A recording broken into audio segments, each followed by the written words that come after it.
The house in Brentwood was supposed to be a place where time slowed down, where Christmas lights softened the edges of every hard year. Instead, it became the kind of headline that makes an entire city feel suddenly older. Rob Reiner and his wife Michelle were gone, and Hollywood so practiced at pretending couldn't find a script for the quiet that followed. In a neighborhood built for privacy, privacy turned into a sealed door, and grief arrived not as tears, but as a heavy, stunned stillness that clung to everything. Somewhere in that stillness, another name kept surfacing like a shadow you can't step away from: Nick Reiner.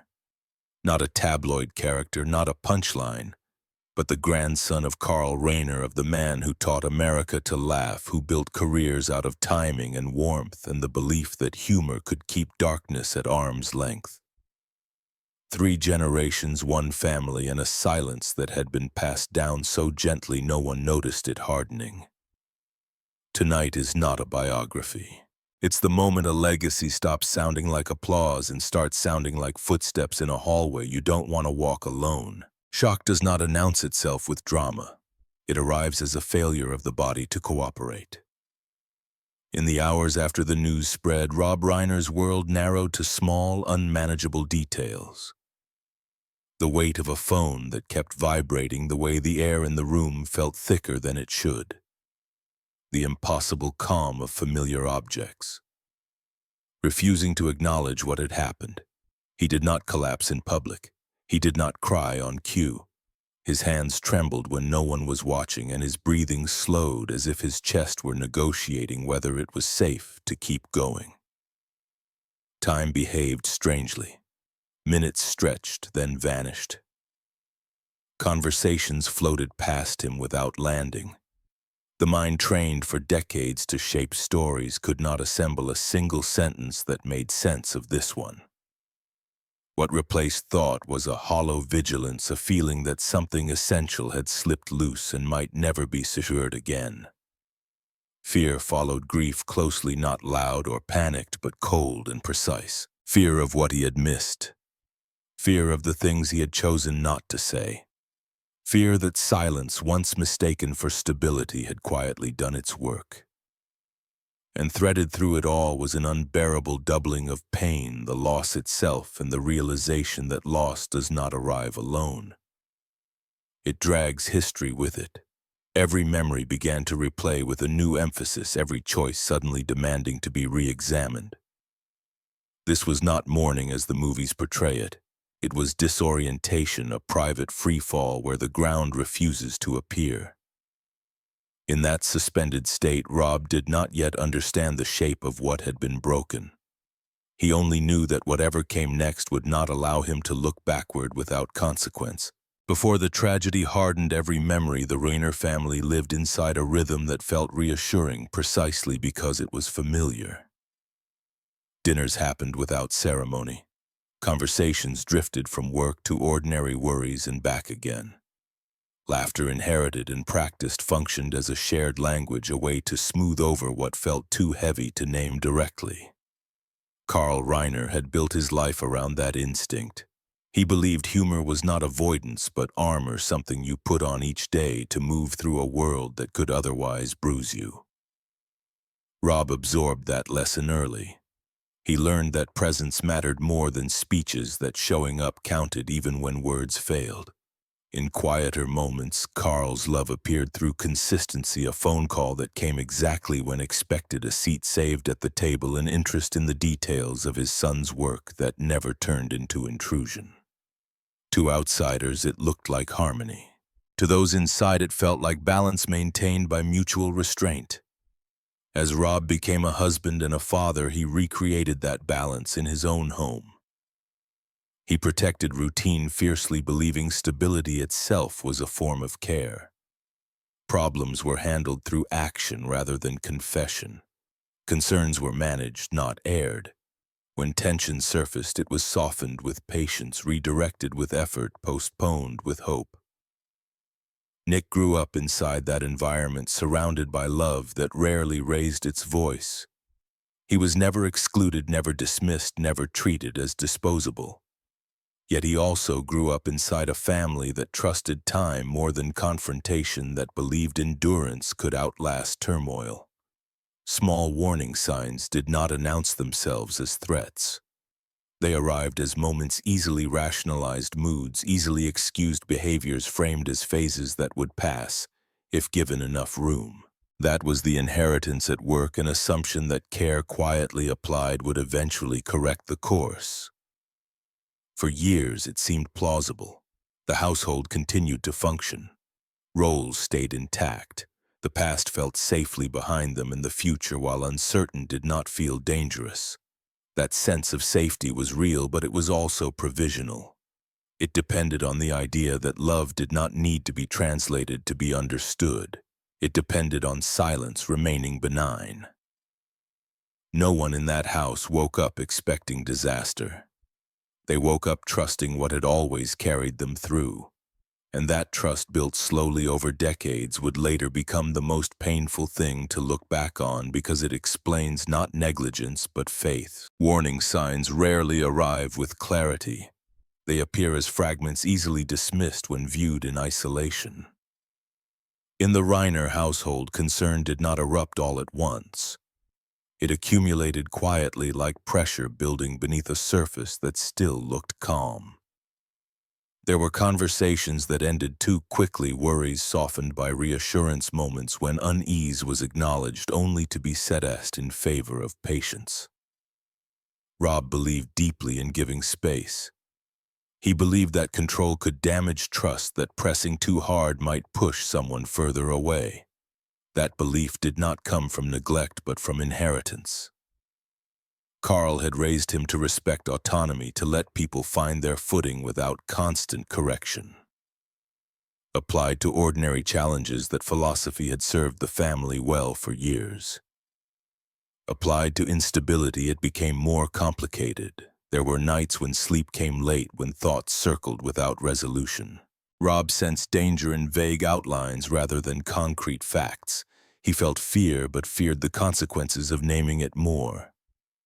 Speaking fear aloud can make it feel irreversible, like crossing a line you cannot uncross. So he chose vigilance over confrontation, supervision over confession, hoping that care would be enough to hold everything in place. Others noticed things too, but concern traveled cautiously through the family, passed in lowered voices wrapped in qualifiers. No one wanted to be the person who overreacted, the one who disrupted the fragile equilibrium everyone depended on. Silence in that context felt protective. It kept the family intact.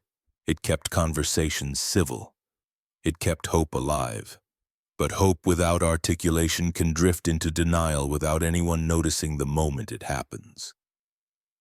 Each time a sign was postponed rather than addressed, it did not disappear. It simply moved deeper, becoming harder to reach. Rob told himself that patience was strength, that endurance would win out as it always had before. Carl, watching from the outside as age slowed him, trusted his son's judgment. He had raised Rob to be careful, to be thoughtful, to weigh consequences. He did not challenge the approach, because challenging it would have meant questioning the very values he had spent a lifetime instilling. And so the pattern held. The family continued forward, bound by love, restrained by caution, convinced that restraint itself was a form of responsibility. Looking back, none of these choices appear reckless. They appear human. They are the decisions people make when they believe the future can still be managed if everyone stays calm. What makes them haunting is not what was done, but what was deferred. Because in families shaped by quiet endurance, danger is not ignored. It is simply asked to wait. And waiting when fear is involved can become its own kind of risk. The second breaking point did not arrive as a revelation from outside, but as a moment when what had been held back could no longer remain contained. Silence, stretched thin over years, began to speak in indirect ways. Words that had once felt unnecessary suddenly felt overdue. Rob found himself revisiting conversations in his head, replaying the exact phrasing he had chosen, wondering how different outcomes might have been if tone had shifted, if hesitation had given way to clarity. This was not confession as spectacle, it was confession as exhaustion. The truth, when it finally surfaced, did not accuse anyone outright. It exposed fear. Fear of losing control, fear of pushing too hard, fear of becoming the kind of father who mistakes authority for care. Rob had believed restraint was kindness. Now restraint revealed its other edge. What had been meant to protect began to look like distance. What had been meant to preserve trust began to feel like absence. The realization was not sudden. It crept in, slowly gaining weight with each passing hour. He spoke about love, but love felt insufficient without language. He spoke about responsibility, but responsibility without confrontation began to feel incomplete. The family's shared habit of endurance, once a source of pride, now felt brittle. Carl's voice echoed in memory not as instruction, but as influence. The lessons of a lifetime resurfaced in a new light. Carl had survived by containing emotion, by choosing steadiness over expression.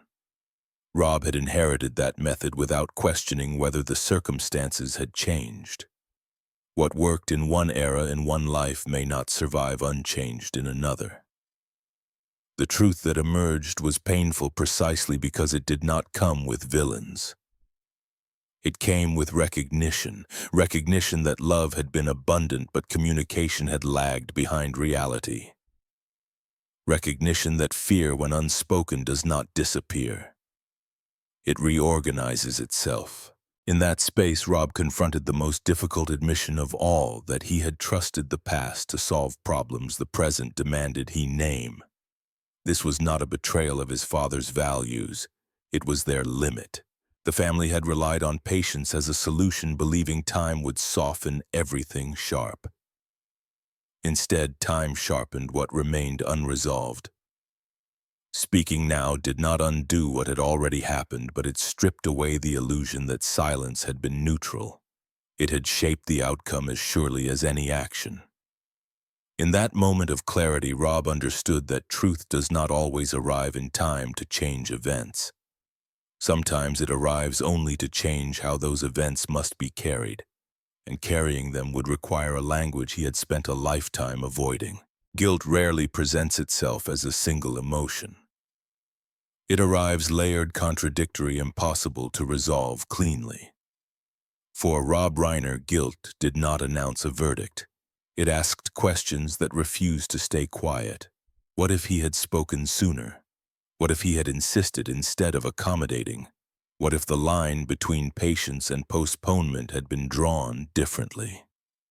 Each question circled the same painful center. Love had been present, but clarity had not. He found himself arguing with his own memories, trying to determine whether caution had been wisdom or fear wearing a responsible mask.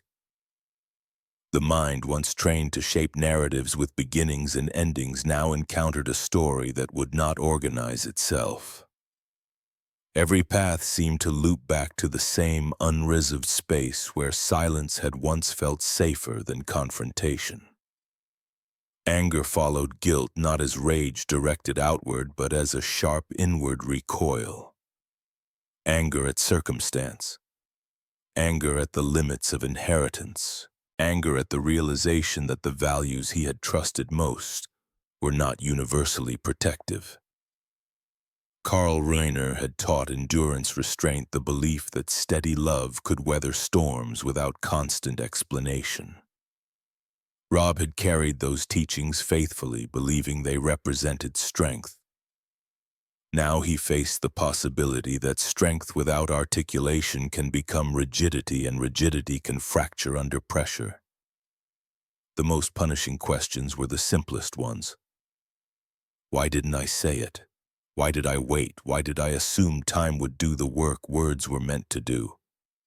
These questions did not seek answers, they imposed weight. They turned every memory into evidence, every decision into a cross-examination of intention versus effect. And yet blame resisted clarity. Rob could not reduce what happened to a single mistake without distorting the truth. The truth was messier. It involved fear that felt protective, love that felt constant, and silence that felt practical until it wasn't. Blaming his father felt unjust, yet ignoring inheritance felt dishonest. Blaming himself felt inevitable, yet insufficient. Responsibility scattered across decades, across habits learned long before the crisis demanded a different response. In moments of exhaustion, Rob considered the cruel paradox at the heart of it all. The very qualities that had made his family functional for so long had also limited their ability to adapt when the ground shifted beneath them. Patience became delay, trust became assumption, privacy became isolation. None of these transformations were intentional, and that was precisely the problem. They occurred quietly, without confrontation, without alarm. He replayed his father's presence in his mind not as an accusation but as a mirror. Carl had loved fiercely within the language he knew. Rob had done the same. The tragedy was not that love failed, but that it was asked to carry more weight than it could bear without translation. In the aftermath, Rob wrestled with a deeper moral question that extended beyond personal regret. How much responsibility do we bear for patterns we inherit unconsciously? At what point does understanding become obligation if you recognize a cycle late? Are you guilty for not recognizing it sooner, or human for not seeing what you were taught to normalize? These questions offered no relief, only context, and context, while clarifying, does not lighten grief. The anger ebbed and returned. The guilt shifted shape, the questions persisted. What remained constant was the recognition that silence had not been neutral. It had participated, not out of malice but out of habit. That recognition did not condemn the past, but it demanded a reckoning with it. Rob began to understand that accountability does not always mean assigning fault. Sometimes it means naming limits, naming the point where inherited wisdom stops being sufficient. Naming the cost of waiting. Naming the fear that hides inside restraint. These names did not undo what had been lost. They offered no comfort, but they did mark a boundary, a place where repetition could end even if resolution never fully arrived. In that space, Rob stood not as a man seeking absolution, but as one learning how to hold pain without disguising it. And that, for someone raised to believe endurance was enough, became its own quiet transformation. The aftermath of tragedy is not a conclusion, but a long, uneven echo. For Rob Reiner, life did not divide itself neatly into before and after. It folded inward, forcing him to live with memories that now carried different weight. Ordinary moments became unreliable. Familiar rooms felt altered, as if they were holding information he could no longer ignore. Sleep arrived unevenly, interrupted by images that refused to settle, by conversations replayed with new emphasis. This was not grief as spectacle. It was grief as persistence, a low, constant presence that reshaped perception rather than overwhelming it all at once. Over time, Rob began to recognize the signs of trauma not as weakness but as the body's attempt to process what language had failed to contain. Hypervigilance replaced ease. Silence no longer felt protective, it felt loud. The past did not accuse him outright, but it pressed close, asking to be acknowledged rather than managed. In that pressure, Rob confronted the legacy left behind. Not in terms of achievement or reputation, but in terms of emotional inheritance. Carl Reiner's influence remained undeniable, both as a source of strength and as a cautionary outline. Carl had taught endurance, dignity, and the power of restraint. Those lessons built a life of remarkable contribution, but they also revealed their limits when carried forward without revision. Legacy, Rob realized, is not a finished object. It is a process that continues shaping those who inherit it, whether they choose to examine it or not. The most lasting damage was not public but internal. Trust had to be rebuilt slowly, not with others but with himself. The belief that love alone could resolve everything no longer held. Love needed language. Care needed confrontation. Silence needed to be named before it could be softened. None of these realizations offered redemption, they offered responsibility. Rob did not seek to rewrite the past or reduce it to a moral lesson. He understood now that tragedy rarely provides clean meaning. It leaves behind fragments, and the task of the living is to decide how to carry them. The psychological cost remained visible in the way certain topics tightened his chest, in the way absence made itself felt at unexpected hours. Yet within that cost existed a fragile possibility: awareness. Awareness that patterns can be interrupted even if they cannot be undone. Awareness that speaking fear does not create danger, it recognizes it. This story does not end with resolution because real lives rarely do. It ends with a question left deliberately open. What we inherit is not only love and talent but habits of silence and restraint. Whether those habits continue depends on whether someone chooses to notice them in time. Carl Reiner left a legacy that shaped generations. Rob Reiner was left to confront the part of that legacy that could not be celebrated, only understood. And understanding, while it cannot heal everything, may be the only place where repetition finally loses its grip.